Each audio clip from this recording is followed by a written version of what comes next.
자, 그 다음에 41번, 42번 요것도 이제 10위 안으로 순위가 들어왔죠. 그래서 요까지만 드리고 말씀을 끝낼게요. 자, 여기 보면 10위까지죠. 그죠? 어, 가만히 있어봐. 9위가 뭐죠? 9위는 이제 문법 문제죠. 문법은 문법이 아니고 요건데, 예, 그러면 9위까지 할게요. 9위까지 해야 되겠다. 그렇네. 자, 그래서 10위까지만 해도 안 되겠나 싶습니다. 자, 요 얘기를 할 때 보통 보면, 요 제일 마지막 요 얘기부터 읽어서, 웬만하면 답이 두 개 다 나오면 괜찮은데, 안 되면 한 칸 더 올라간다. 그래서, 다시 한 번 더, 그 밑줄 친 문맥상 낱말의 쓰임이 적절하지 않은 것은 대부분인 여기서 이제 결정이 난다. 라고 말씀을 드렸죠. 물론 아닐 수 있습니다만, 시험을 내다 보면 왠지 이 친구들이, 그러니까 시험을 내는 사람의 입장에서는 우리 친구들이 이까지는 읽다가 여기서부터 좀 이제, 힘이 딸려가지고 대부분 이제 쓰러지지 않겠나 해서 답을 여기에 두시는 경우가 많다고 말씀을 드렸죠. 자, 실제로 그런지 한번 봅시다. 또 아닐 수도 있으니까, 그죠? 아니면 제가, 그 보는 법이 틀렸습니다라고 또 말씀을 드리죠. 근데 한 번도 그런 적이 없죠. 물론 이제 아주 가끔 있을 때마다, 이거는 그럼에도 불구하고 제일 마지막을 읽어서 위로 한 칸 올라가니까 답이 됩니다. 그리고 이게 훨씬 더 유리한 것 같아요. 라고, 실제로 그 시험을 치는 친구들 입장에서 그 웬만하면 좀 유리한 방향으로 제가 설명을 많이 드리려고 합니다.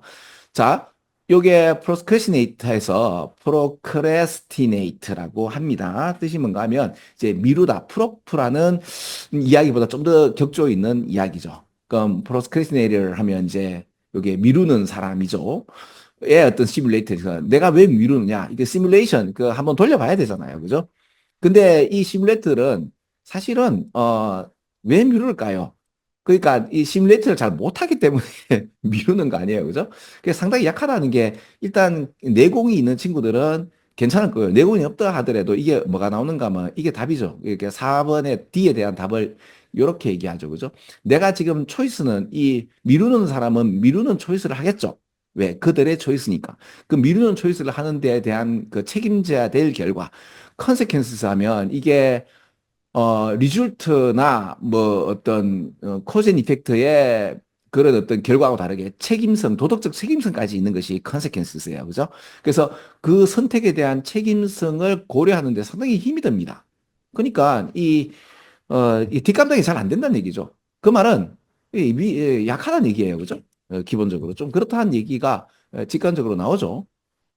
그래서 좀 더 뭐에 대해서 그럼 이 양반들은 이제 이런 선택에 대한 어떤 뭐죠? 결과치에 대해서 생각을 안 해요. 그러니까 미래에 대해서 결과를 생각 잘 안 하고요. 그렇죠? 이 양반들은 미래가 좀 없는 것 같아요. 물론 있겠죠. 근데 이제 제가 좀 거칠게 표현한다면 좀 덜하는 것 같고 어디에다가 더 많이 그 집중하죠? 현재죠. 이게 뭔 거죠? 지금 하고 있는 거. 그리고 how they are feeling in this moment. 그러니까 지금 기분이 어떠냐. 그죠? 자기 기분이 태도가 되면 안 좋다는 이야기를 항상 해왔죠. 수능에서 그 얘기가 나오고, 그죠? 요번 몇 번 문제지? 하여튼 있었는데, 30번 문제인가, 그래. 그럴 거예요. 자, 아무튼, 그래서 이제, 이 프로스크리네이터 같은 경우는 좀 이제 미루는 사람들은 조금 보면 이제 기분이 태도인 경우가 좀 많은 그런 경향을 보이죠. 물론 이제 천재들 중에서 굳이 이제 가성비를 따져서 굳이 지금 안 해도 될 것 같은 양반들도 있긴 하지만 꼭 그런 건 아니다. 뭐 이런 이야기가 나오죠. 하여튼, 그래, 그 결과로 그들은 계속 이제 미루다. 그래서 뭘 갖다가 우선순위한가 하면 지금 right now. 그럼 이 문장 괜찮네요. 맞네요. 그죠? 지금 이렇게, 그죠? 예, 지금 하고 있는 것. Right now. 그 right now가 요거죠. 뭐보다? 미래보다. 그러면, 틀린 거 없네요. 그러면 한 칸, 그래서 이제 위에부터 읽지 마시고요. 자, 다시. 여러분, 이 문장, 전체 문장은요. 자, 늘 말씀드렸듯이, 자, 우리 한번 바다로 떠나볼까요? 자, 바다로 가기 전에 산으로 갔다가요. 들로 갔다가 이제 바다로 한번 가볼까요? 이래 되는 거예요. 그래서 뺑뺑이 돌리다가 결국에는 여기서 결론을 낸다고 보시면 돼요. 그래서 그 불안하시면 여기서부터 읽으시면 되고요. 안 그러면 저처럼 이제 고인물처럼 이제 보시면 이렇게 읽어도 답은 일단 구할 수 있죠. 그렇죠? 그 우리 그 미루는 친구분들 좀 불안하죠. 이게 사실은 이 정확한 게 아니죠. 그래서 답은 요거 맞죠, 그죠? 왜 이렇게 미루냐? 당연히 이제 현재에 머무는 친구죠. 그 결과를 생각 안 하고 오늘만 사는 친구들이죠.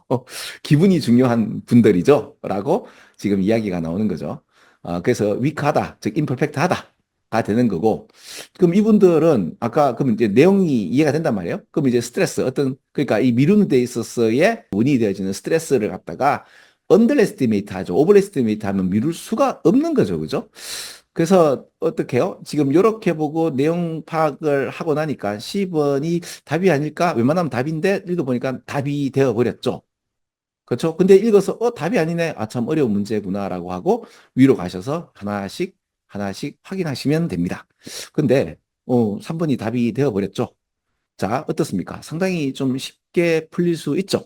그 수능의 이 엉성함, 그죠?